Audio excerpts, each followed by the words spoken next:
Hi everybody, I hope you're all having a great day. I just wanted to sit down here real quick and do a little recap for you of the makeup I was wearing when I gave birth to baby Bill. Obviously, where childbirth is concerned, you really don't know when exactly it's gonna happen. For me, on the day that I gave birth, which was on a Sunday, it was September 21st, and I remember waking up that day thinking, you know, I'm feeling some contractions. I've felt these before. Who knows if today is really the day, but I am 4 days past my due date, so anything can happen. I'm just gonna go with some long-wearing stuff that I'm pretty sure I can count on. And I'm not doing this video because I think makeup is like some big priority when it comes to giving birth, or that everyone has to have their makeup done or anything like that. I am unapologetically a huge makeup nerd, and I remember talking about this on Beauty Broadcast Live, how if I had the opportunity, I would wear makeup on the day I gave birth, but once that labor and delivery process really starts rolling along, I'm not gonna probably be paying any attention to it, and that was exactly the way it worked out. Once we got in there to the hospital, I did not touch up anything, I did not grab for a lipstick, I did not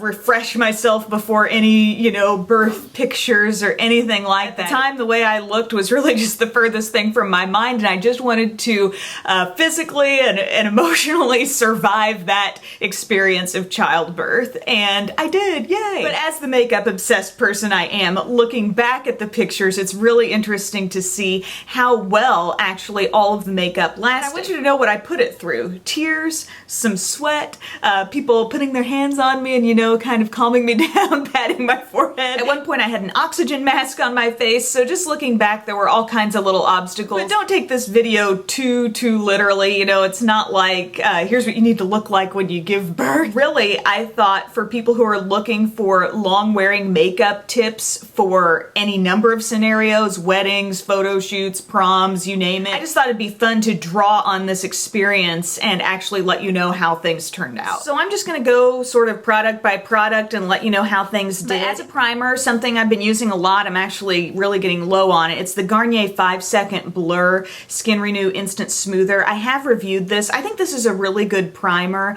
I definitely would compare it to Mally's Perfect Prep Poreless Primer, but a lot less money. Really good for me in my T-zone area where I might tend to get a little more oily, so I do love that primer, and I do think it really helps out the staying power of your foundation and just helps you to have that really consistent, even finish with your foundation all over your skin. The foundation I used, this is a total rockstar product of the entire look, but I used my Estee Lauder Double Wear Maximum Cover Makeup for face and body. My shade is Creamy Tan. You're probably familiar with this if you saw my How to Cover Melasma video, because this is one of the key products that just totally camouflages any skin issue that you have. I am wearing this again today. I think one of the things to keep in mind to give you the best staying power results and the most fresh look on your skin, as in, you know, a look that's not too heavy, is to try to get by with the bare minimum of this product. I go for like a small pearl-sized amount. It really spreads nicely all over the skin,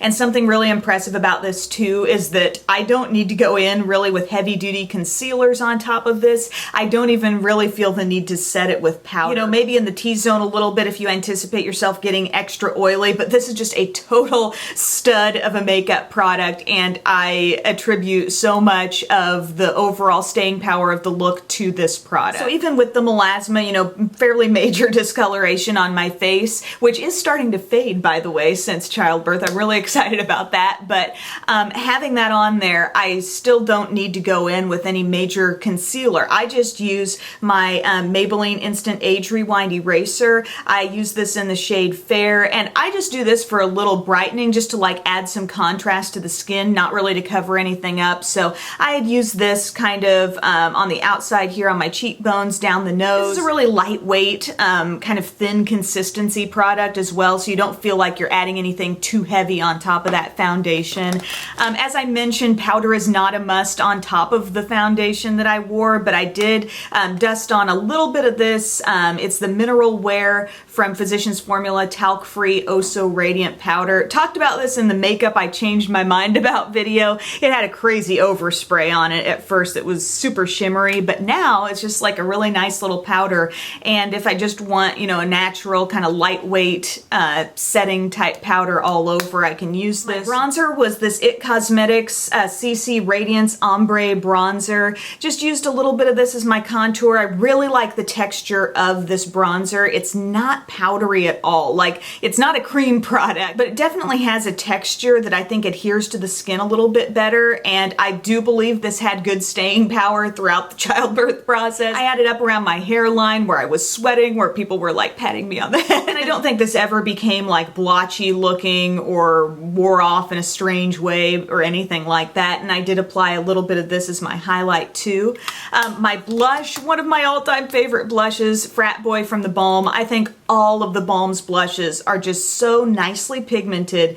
They always have really nice staying power on my skin, from the in-stain blushes to some of these in the regular line. This is just such a classic blush for any look. I'm wearing it again today. Just a perfect kind of fresh pink blush. There's no shimmer in this shade. I think it's just outstanding, and I definitely continued to see this coming through even at the tail end of the process. For my brows, I used a product I've been using so consistently for a long time now. It's my Too Faced Brow Envy Kit. Something that I think helps this last a long time is that you've got the setting wax along with the brow powder. So just as opposed to using a dry powder in your brows, I do the setting wax first and just kind of apply that all over so the powders have something to stick to. You can see I've hit pan here on the blonde shade. I do the blonde kind of right here on the innermost part, and then the brunette on the outside, and it always lasts really well. I had no doubt about this. On my eyes, I used a primer I've been using a lot. Don't have a ton of this left, but it's the Milani eyeshadow primer. Just a great drugstore eye primer. You know, without feeling too heavy on my lids, it gives shadows just that little something to cling to, and I just think this works really nicely. And as for the shadows I had on, this is not really a must-have part of the look. I think I could have used a lot of different eyeshadows on top of that primer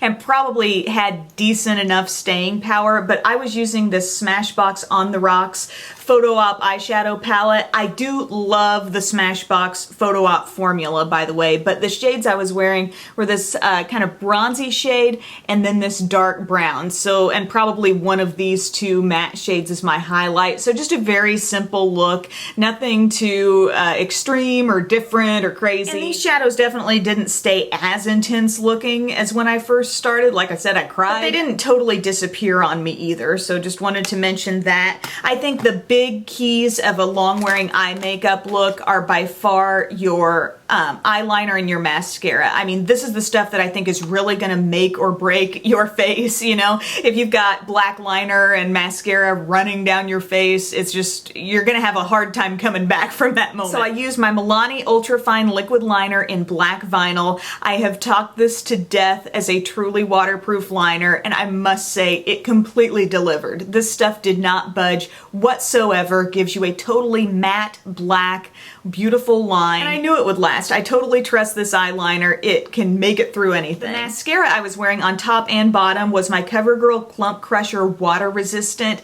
This is something that actually broke down a little bit on me. Some of those contractions definitely drove me to tears, and I remember wiping my eye and noting that some of this mascara had come off on my hand. This never got to the point of like streaming down my face, but not the most hardcore waterproof mascara out there. So maybe just keep that in mind. I find this extremely long wearing and flake free for just general wear, but if you think you've got a lot of tears in your future, maybe this isn't the #1 thing you want to be reaching for. Still love this mascara though, like I said, for daily wear. I used it on my lower lash line a lot. And then finally on my lips, I was using something for the very first time that I really had no clue what to expect out of it. It was this new Hard Candy Plumping Serum lipstick, and I was wearing it in the shade called Infamous, and it's a really pretty kind of classic pinky color.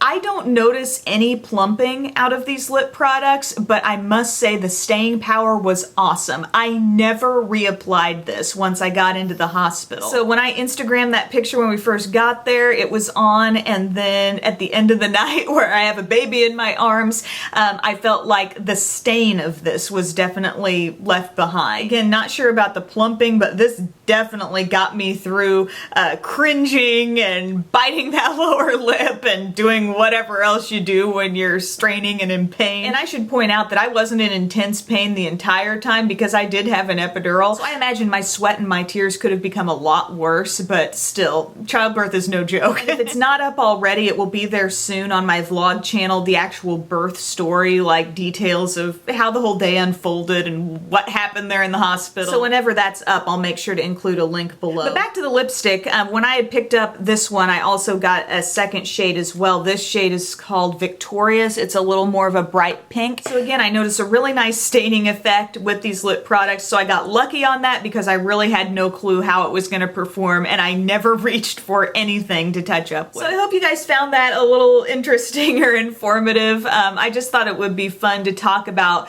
those products that I feel I put through a huge staying power test, and many of them did quite well. So whether it's childbirth or just any other super important occasion you've got in your life, maybe some of these products would be worth trying. So thank you guys so much for watching. Thanks for all the positive wishes and just so many nice comments that you guys have posted on Facebook and YouTube and everywhere. You guys are just so awesome. I really appreciate you kind of being on this journey in a virtual way with me, and I will see you again in the next video. Bye.